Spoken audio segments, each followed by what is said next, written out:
কয়দিন আগেও নাকি চাঁদ থেকে ঘুরে আসলো মানুষ 1 সপ্তাহের মধ্যে। তো ওই মানুষদেরকে বলেন, নাসাকে বলেন যে তোমাকে চাঁদে যেতে হবে না, তুমি মাটির নিচে যাও। নাসা মাটির নিচে মাত্র 12 কিলোমিটার পর্যন্ত যেতে পারে। রাশিয়া, চাইনিজ এবং আমেরিকার সকল বিজ্ঞানীরা মিলে মাটির নিচে শুধু 12 কিলোমিটার ঢুকতে পারে। তারপরে আর কোনো যন্ত্রই টিকে না, সব আগুনে জ্বলে পড়ে ছারখার হয়ে যায়। এরকম কোনো যন্ত্রই আর আবিষ্কার হয়।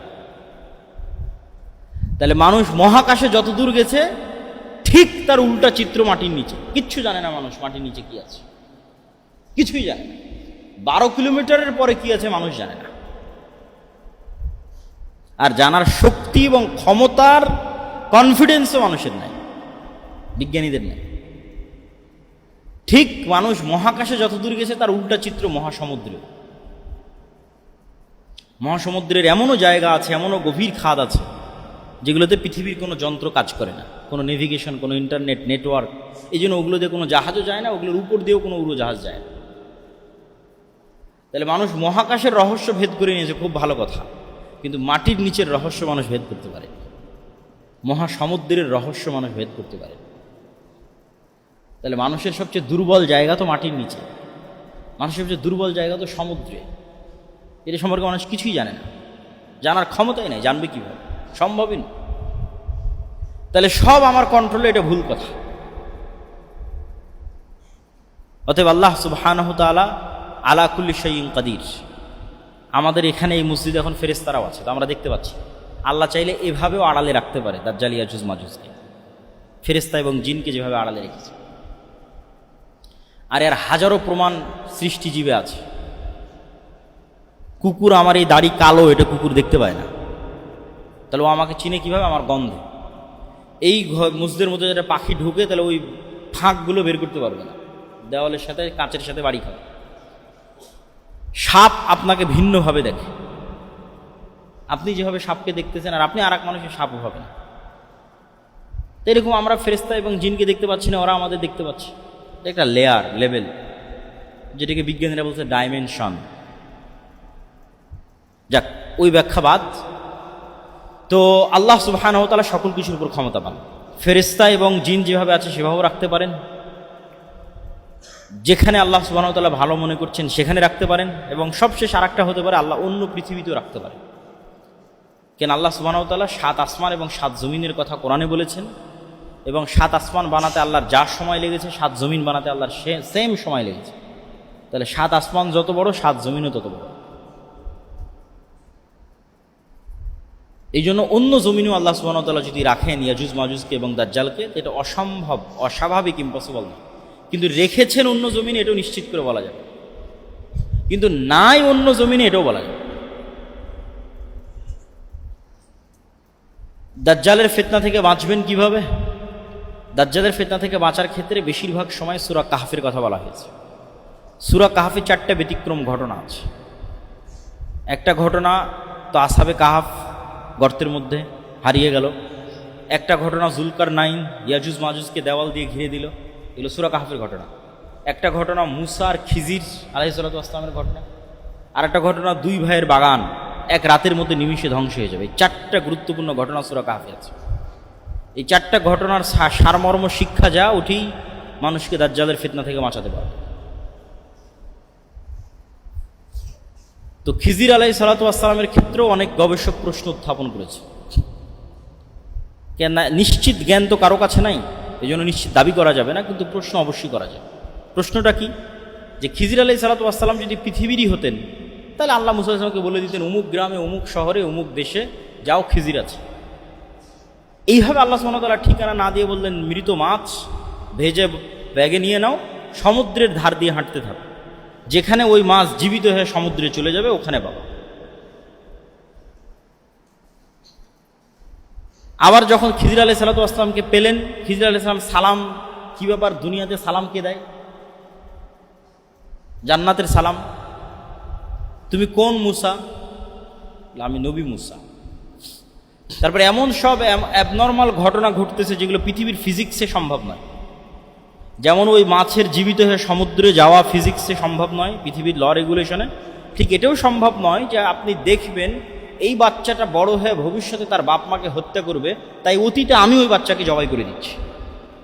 এটা খিজির আলাইহিস সালাতু ওয়াস সালাম মুসা আলাইহিস সালামের সামনে করেছে। তো খিজির আলাইহিস সালাতু ওয়াস সালাম এই পৃথিবীরই, এটা যেমন নিশ্চিত করে বলা যাবে না, ঠিক এটাও বলা যাবে না যে খিজির আলাইহিস সালাতু ওয়াস সালাম অন্য পৃথিবীর নন, এটাও বলা যাবে। তো সূরা কাহফের যে ঘটনাগুলো আছে, এই ঘটনাগুলোর সুরাহা পৃথিবী যখন ধ্বংস হবে, দাজ্জাল, ইমাম মাহদী, ইয়াজুজ মাজুজ যখন বের হবে তখন হয়ে যাবে।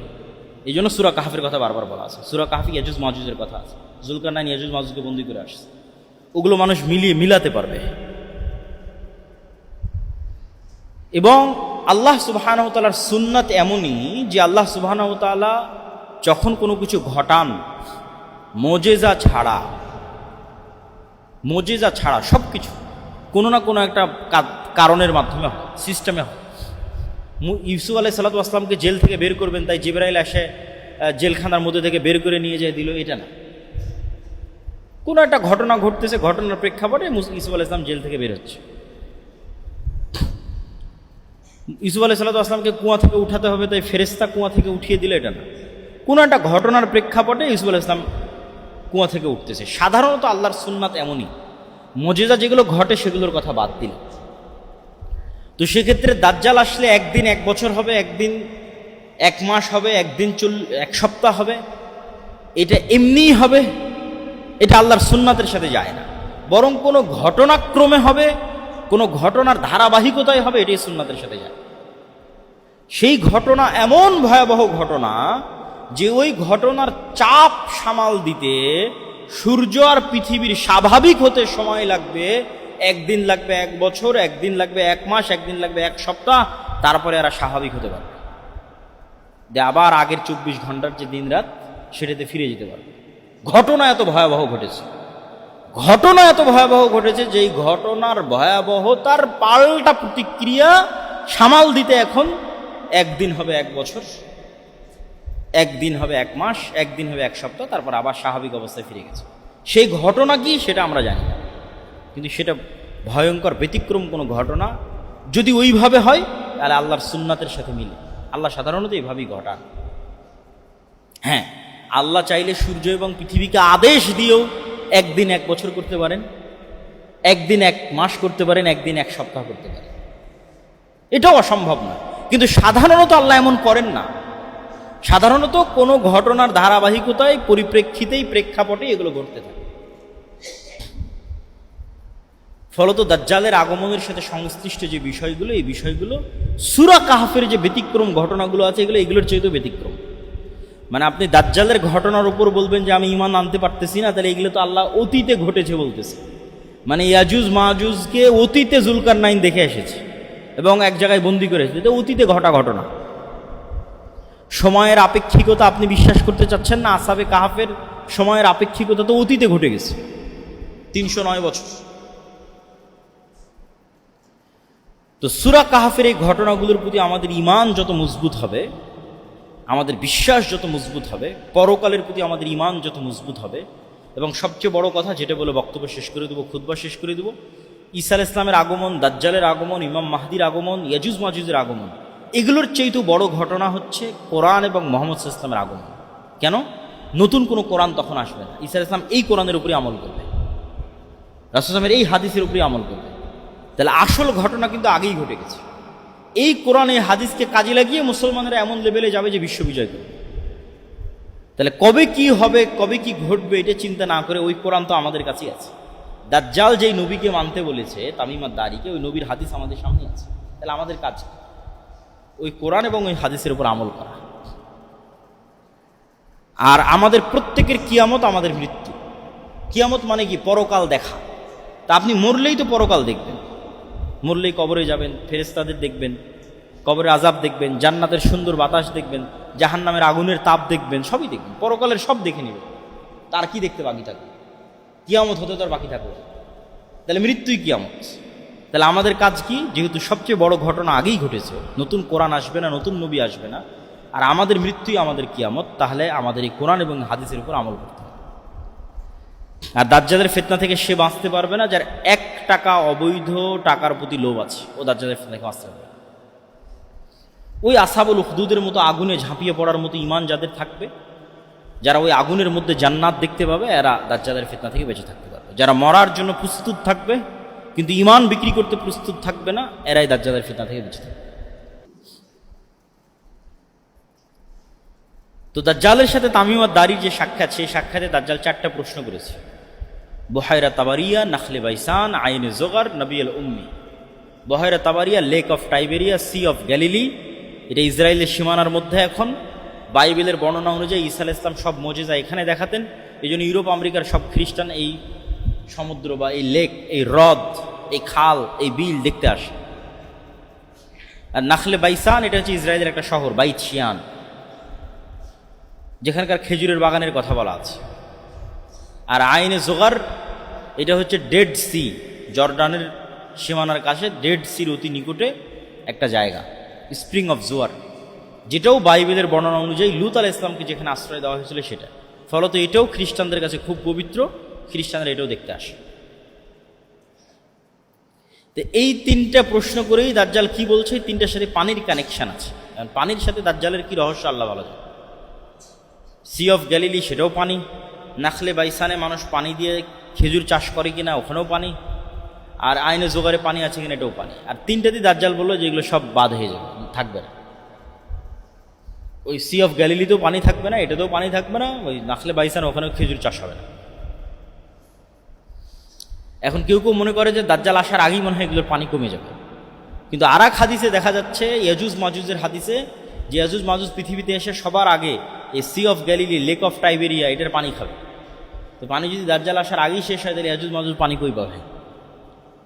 তাহলে দাজ্জাল যে বললো পানি শেষ হয়ে যাবে, তো ইয়াজুজ মাজুজ খাওয়ার মাধ্যমে শেষ হয়ে যেতে পারে। এটা নিশ্চিত করে বলা যাবে না যে দাজ্জাল আসার আগেই শেষ হবে, এটা বলা যাবে। শেষ হবে একদিন না একদিন, ওই যে ইয়াজুজ মাজুজ আসার জন্য পানি খাবে, তখন শেষ হয়ে যাবে, আল্লাহ ভালো জানে।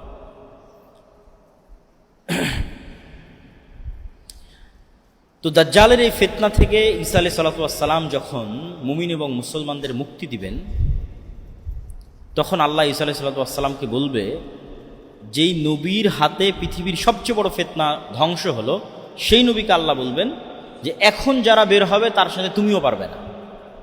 দাজ্জালের সাথে তো মুমিন মুজাহিদেরা পারেনি, তুমি ঈসা তোমাকে পাঠালাম, তুমি পেরেছ। এখন যারা বের হবে তাদের সাথে তুমিও পারবে না।